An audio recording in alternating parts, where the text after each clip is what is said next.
Hello everybody, Sean Davis here for the Raptors Nation, your home for everything related to the Toronto Raptors. Your Raptors have a must-win Game 6 tonight in Toronto at 7 p.m. Eastern Time on NBA TV if you're in the States. Man, it's going to be so fun to watch. Your Raptors trying to stave off elimination for the third straight game and force a Game 7. Game 7 will be Saturday, if necessary, in Philadelphia.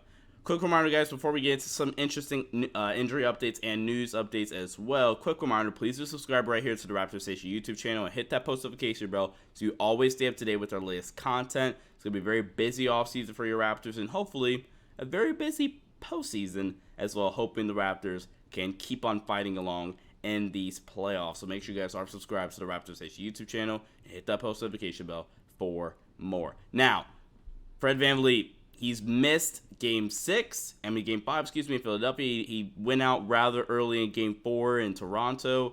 He is still considered as doubtful per Josh Lewenberg. This was reported yesterday. Now, things could have changed overnight, but he's still listed as doubtful as of right now. Obviously, that's not the news you want to hear, but Fred VanVleet is obviously taking a little bit more of a leadership or coaching role, if you will, since going out with this hip strain injury that he's been nagging. It's been bothering him, and he's been really beat up this season, obviously. Scottie Barnes has some good news in terms of injury report. He said, going into Game 6, I feel great. My body feels great. Mentally, physically, I feel great. And that is the news you want to hear. Scottie Barnes. He's had a really nice Game 5 in Philadelphia. He was a big part of their victory.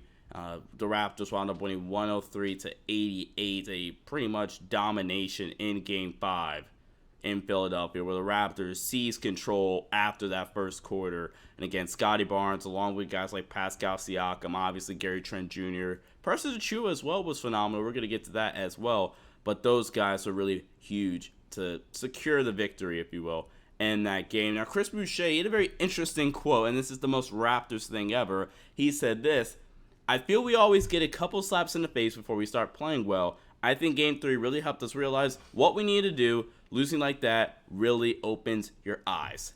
I think he's spot on, honestly. Like, you look at the Raptors, especially in Nick Nurse's tenure.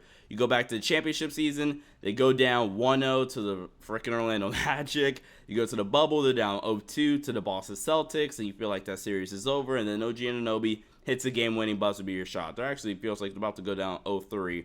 And then he hits that shot. So I feel like that is just so spot on. And obviously Chris Boucher knows what it takes to win at the highest level. So obviously he's in the right to say something like that. But I thought that was really funny and really cool that he said that. Now, the odds are still not in the Raptors' favor. In league history, there have been 146 teams that have lost the first 3 games of a best-of-7 series, including the Raptors. Toronto's just the 14th ever to force a Game 6, and only 3 of those 14 teams have ever forced a Game 7, and obviously nobody has ever been able to win 4 straight games, being down 0-3 to complete the comeback. Ah, man. But obviously you have to think, you have to believe, if you're the Raptors, that they can get the job done. Nick Nurse would go on and say this: we've got put in a big hole here, 3-0, and we just knew that getting 1 win could get us back in this thing and give us a chance to keep it going. I mean, listen, everyone was disappointed about the 3-0 start, and it felt a little heavy for a while, but not that long a while. That, I know that sounds kind of weird, but that was the quote. I think a big part of the reason why they've been able to win these last 2 games is because of a specific 5-man lineup featuring Pascal Siakam, Trent Jr., who, by the way, these last 2 games has been phenomenal, Scottie Barnes, who did return in Game 4, OG Anunoby, and Precious Achiuwa. This lineup did not play a single minute in Games 1 through 3. Granted, Scottie and Trent Jr., they were both dealing with separate health and injury issues, but they did not play on the floor together in Games 1 through 3. But in Games 4 and 5, they've outscored the 76ers by 27.2 points per 100 possessions in a 20-minute sample over Games 4 and 5.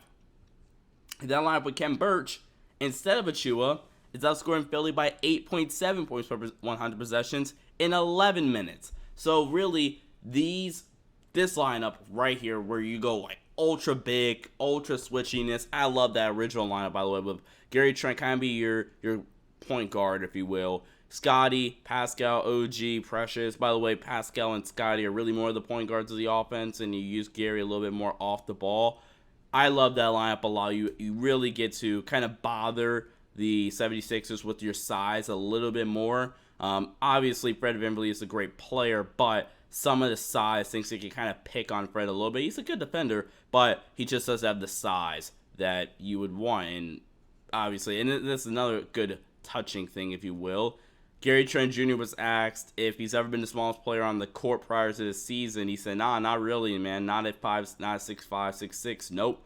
It's done a lot. Putting length out there, it's been working for us so far. And going back to that lineup, he is definitely the smallest guy, or in terms of height, obviously, out of those 5, between him, Scottie, Pascal, OG, and Precious. But Game 6 tonight, 7 p.m. Eastern Time, the Raptors, they try to do something that only 3 teams have ever done in NBA history, and has forced a Game 7 down 3-0.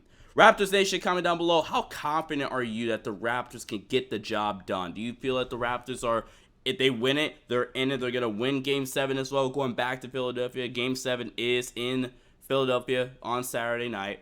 And do you guys think that the Raptors should play Fred VanVleet tonight? Or are you saying, no, we don't need to play Fred? What are your thoughts on that? Comment down below as well. For Raptors Nation, guys, thank you guys so much for tuning in this video, guys. Stay safe. I'll see you guys next time. Peace out.